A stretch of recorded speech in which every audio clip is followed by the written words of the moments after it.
This topic today, I'm excited to get into it. But before we do that, I have an announcement, one that I didn't think that I was going to be making, but it just is the right time, and I'm excited to be able to offer this to you. Clarify Your Homeschool, my entire full package course that I know you've heard about and you have thought about joining, today is the time that you need to do that. The doors are actually going to officially close and close forever on Clarify Your Homeschool. However, you can get in this week and save 50%. Can you even believe it? 50% off this week when you use coupon code FINAL SALE, so FINALSALE at checkoff, and you'll be able to save 50% until only this Friday, May 10th, 2024, 11:59 p.m. Eastern Standard Time. Maybe you're new to hearing about Clarify Your Homeschool and you're curious, or maybe you've heard about it and you just need a refresher. Really, it is the heart of everything that I wish I knew when I began. I would have started with a solid foundation. And that is why I created Clarify Your Homeschool. And I have seen this time and again and again and again with the moms that I have been so blessed with to be able to connect with through Clarify Your Homeschool, and just watching them walk in, begin the course, and feel unsure, feel like they might want to quit, sometimes on the verge of tears, and then get to the point where they're like, wow, I have discovered what is the perfect homeschool for my family. There is no more of the struggling and the wondering, no more of the comparison, no more of the flipping from this curriculum to that curriculum. They are solid in their homeschool, and I want you to experience that as well. So this week only, Clarify Your Homeschool, 50% off. You don't want to miss this sale. Just use coupon code FINALSALE at checkout. You can go to clarifyyourhomeschool.com or check out the link in the show notes. But let's now dive today in this episode into what will help you create a really great homeschool year. Welcome to Little by Little Homeschool Podcast, where you'll learn tips and strategies that will empower you to home educate your children. I'm Leigh Nguyen, a homeschool mom of over 12 years, which includes 2 graduates. When I started homeschooling, I was pretty much on my own and was desperate for encouragement and help. My mission is to be a source of encouragement and help to you. Whether you are just beginning your homeschool journey or you're deep into the homeschool lifestyle, Little by Little Homeschool wants to help you stay the course, because all the time you are investing into your children is completely worth it. If you're ready to take your homeschool to new levels, keep listening. There are definitely hard seasons when it comes to motherhood and homeschool. You know that, I know that, and we would be lying to ourselves if we didn't admit that. But also, there are some really good seasons. Life won't be perfect, and we know that, and we shouldn't expect it to be perfect, but there can be some really good, rich times with our family, and homeschooling should look like that. But don't fool yourself into thinking that a great homeschool year just happens, just passively by accident.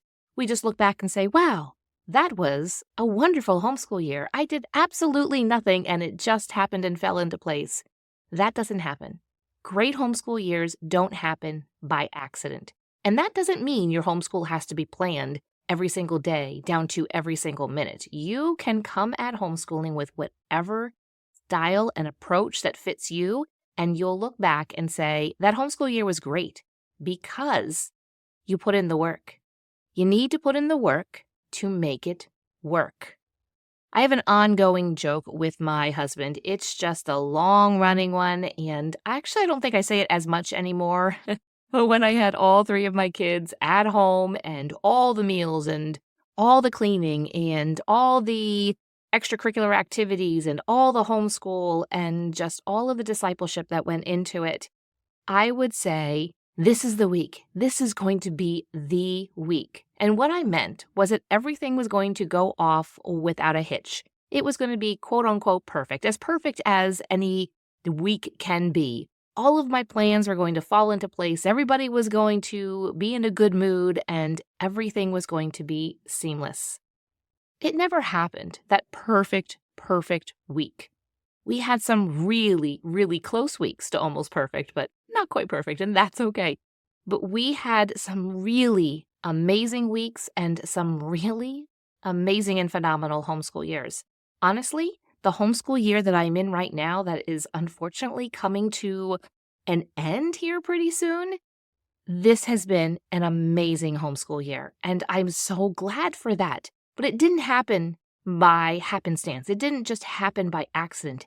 It's because I have been intentional, and I want you to be intentional too. We need to stop pretending that a homeschool year is going to miraculously just be better than the homeschool year that we are currently in. It's not going to happen. And I know right about now we're starting to think, or we've been thinking, you've probably been thinking, about next homeschool year. And I love that for you. You might be looking at this past homeschool year and say, this was a dumpster fire. So I'm just going to turn my attention to next year. And next year is going to be perfect. It's not going to be perfect ever, like we already established. It can be really pretty darn good if you put the time and the intention and the effort into it. And that's what we're going to really dive into today, because I want you to right now realistically look at the current homeschool year that you are maybe finishing up right now, or maybe you're done for the homeschool year, but look back at this year so that it doesn't have to be a miraculous thing that happens just suddenly, poof, out of the air. It's an amazing homeschool year. No, we're going to collect some data, some information, so that you can then use that and put it into next homeschool year so that it doesn't have to be a dumpster fire. It doesn't have to be just mundane. It can be really great. So what do I mean by collecting some data, some information, and evaluating and reviewing this year? First, I want you just to take some time to do that. If you can get some time where your kids aren't running around you, where you aren't distracted and you aren't worried about the toddler who's running around injuring themselves or taking off down the street, or you aren't worried about being interrupted asking for another snack yet again, I highly encourage you to take some time. This can be done at home. It can be done somewhere away from home, but just taking some time where you can just sit with your thoughts. This way, you can just 100% devoted and focus on this and get it done soon, and then join the chaos again, or drive back home, or take a walk back home. So the first thing that we really need to do is to stop and evaluate and think about this past year. So I'm going to give you some questions. You might want to write these down so that you can then use this time sometime maybe soon. I would encourage you sometime soon before the homeschool years ends, or pretty close to before the homeschool year ends, so that everything is fresh in your mind. Doesn't mean you can't do this in, say, July, August, months after. It just isn't going to be as fresh. So the sooner you can do it, the better. Ask yourself these types of questions. So write these down so that you can take the time to think about them, and then leave space so that you can write down your thoughts. So don't write down the answers right now. Write them down a little bit later. First question is to think to yourself, what went well this homeschool year? Even if a lot seemed to go wrong or it just wasn't a great year, there has to be something. There is always something that went well. Maybe it was only, and it will say in quotes only, your read aloud time. Maybe that went really well. Write that down, that went well. Or maybe you had a great year and you're looking for having another great year. Write down, what was it that contributed to the year going so well? On the flip side of that, think to yourself and write this down. What did not go well this homeschool year? You already know what didn't go well.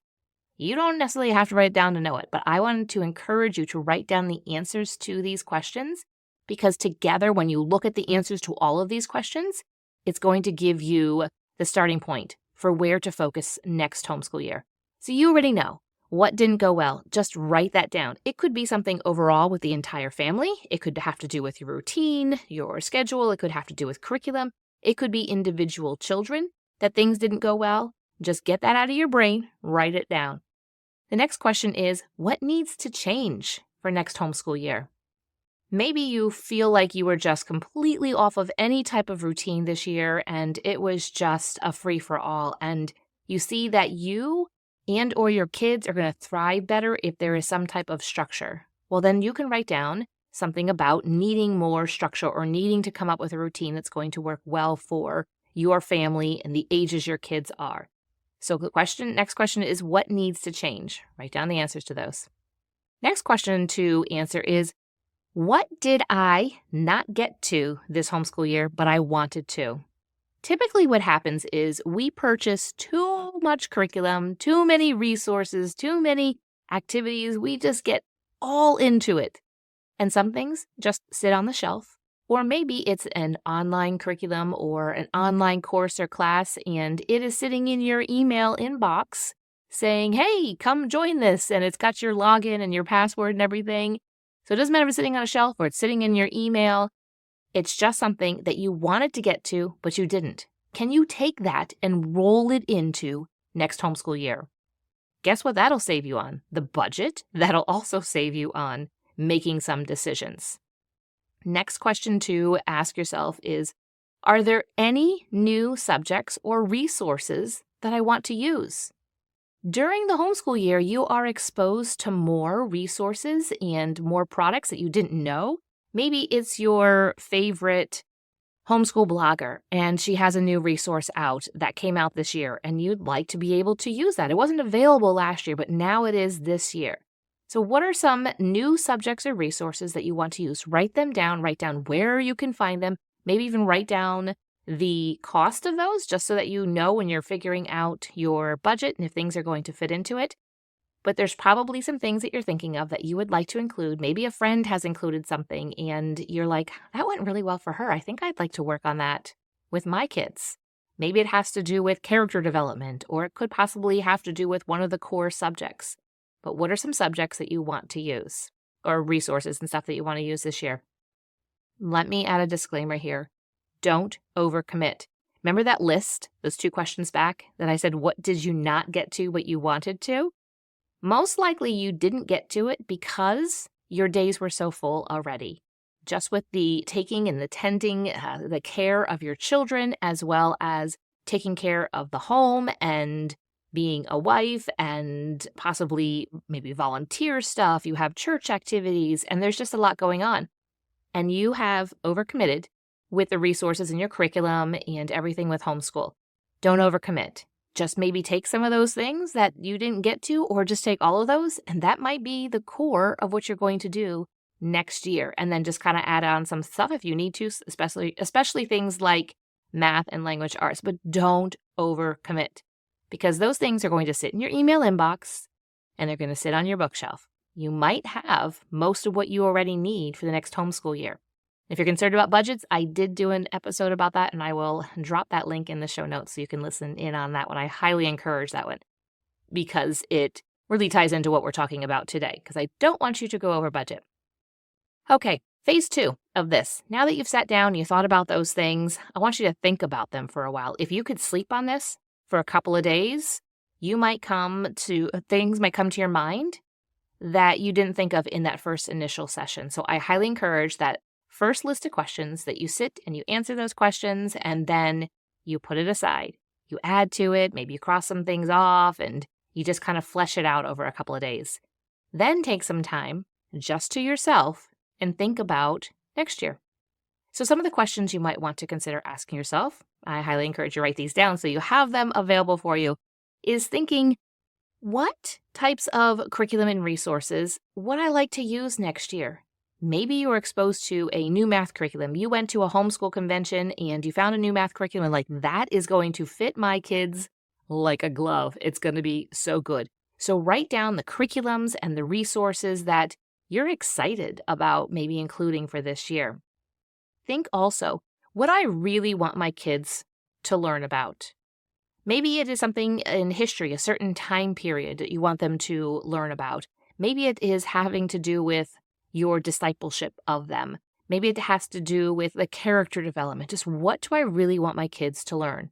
An example could be, I would really love for my kids to have better table manners. So maybe we will focus on table manners. There are actually little mini courses and there is some resources out there that have to do exactly with this, that can teach kids maybe how to set a table, how to sit at the table, how to not talk with their mouth full of food. And it would just depend on, maybe you just wanted to start with an introductory one and then maybe want to go up from there. But I've even seen on Instagram some manners courses and it's really neat. I'm like, wow, a lot of that has been quite lost. And I know that in our culture, we're much more laid back than we were, and things aren't as stiff, and it's a little bit more acceptable to not have those, we'll say, high-class manners.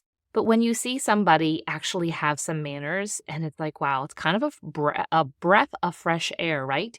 When you see a boy or a young man, a tween, teen, a young adult hold the door for his sister or his mom or for the other girls maybe in their co-op class, just things like that. That doesn't even have to do with the dinner table, but just manners like that. Maybe that's something that you want to focus on with your kids. So that's an example. Some more questions to consider is, how best do I teach? So really think about it. How do you best teach? Do you want to actually be sitting there and just teaching things that you know? Do you want to be prepared? Do you want to read through the material beforehand? Or are you just like, I'll just fly by the seat of my pants and I'll just pull out the book and we'll just kind of go with it? Also, the second part of that question would be, how best do my kids learn? Do they learn best when their hands are busy? Maybe you do a lot of family learning and you're doing your science and you're doing your history and geography and read alouds and your Bible time. And you find that your kids are best when they're kind of doing a little bit stuff with their hands. Maybe you can incorporate some type of art or modeling clay or something to kind of keep their hands a little busy, because then their minds are working and listening well. Maybe you have kids that learn best by maybe watching a video or actually doing it. So really look at your kids. How do they best learn? Okay, a couple more questions here. So write these down also. Think about, the next question is, what are my strengths and weaknesses? You already know what your strengths are. You already know what your weaknesses are. Let's focus in on how do those strengths and weaknesses overall affect your homeschool. Maybe a weakness, or that you perceive as a weakness, is that you just have a hard time getting motivated and or staying consistent with your homeschool. Write that down. That's a weakness, because it's an area then, once you write it down, you can acknowledge it and you can then work on it. Also look at, what are your strengths? Maybe your strengths are getting groups of kids together and going on field trips. Write that down as well. So focus on your strengths and weaknesses, especially specifically towards your homeschool and the raising of your kids. 2 more questions here. Second to last one is, what are my kids' interests? That's kind of a no-brainer. What are they interested in learning? Go ahead and do those subjects and focus in. Maybe it is just a very small, kind of very much a niche kind of area when it comes to science. Nobody says you have to do a big, broad science. You can just do that. So what are your kids' interests? My last question, and I feel like this one is the big one, and this one will steer all of the other questions, and that is, how do you want your day-to-day to feel? What is the feeling of your homeschool? Do you want it to feel chaotic? Well, then make sure you do everything that's going to make it be chaotic. Maybe you want it to feel peaceful. What can you do to make it feel peaceful? Maybe you want your homeschool to be very rigorously academic, and everybody is going to graduate with a 4.0 and go on to some very elite colleges. Well, then you're going to set things up to look like that. Whatever it is that your family, what you value and how you want your home and your homeschool to feel, that's going to help you decide the curriculum. It's going to decide the routine. It's going to decide the focus, and it's just going to decide the energy that you have in your family and within the home every single day. So I encourage you to sit with these questions a bit. Do that first section of questions, sleep on it for a few days, then do the next set of questions. And if you can, sleep on those for a few days. Maybe even take a week to be able to go through these. And by the end of that week, say, I have got a plan. I am so over just hoping and keeping my fingers crossed that next homeschool year is going to be great, because now you know how to make the next homeschool year a really good one, is by evaluating this homeschool year and what went well, what didn't well. You have all of these answers. They're already in your head. You just need to take the time to sit down and write them down. This, all that I just shared with you, is the guidance I want you to use for the next homeschool year. Don't just wish for a good year. Take the action and make it happen. Yes, life is going to happen. Things are going to come up with you and your family and maybe neighbors, community, in your church, in your extended family. Things are going to come up. Life's going to happen. But what happens when life happens, there's also an episode about this, and I will drop that link in the show notes, is you still have plans, and when life settles down, those plans can go back to it. But plans, they only happen because of planning. And I don't think that these questions here feel very restrictive with your planning. I feel like it pretty much gives you a wide open field, we'll say, and you can go in any direction that is best for your family. And before we wrap and close up this episode, I want to remind you of the announcement I made earlier about Clarifier Homeschool. The door is closing, and they're closing for good. You can get all the information at clarifierhomeschool.com. But if you are done hoping for that great big miracle and you are done searching for the homeschool that is going to be for your family, that's where Clarifier Homeschool comes in. And it is only open for the next few days, for this week, basically. Use coupon code FINALSALE to get 50% off of the entire program. This program also includes support from me, and you and I can talk specifically about you and your family and the entire situation that you have with your homeschool and get you to that other side where you have plans, you know how to carry through with those plans, you know how to adjust those plans, and you are confident and you have the clarity. That's why I call it Clarifier Homeschool. You have the clarity to move forward in the best homeschool year for your family.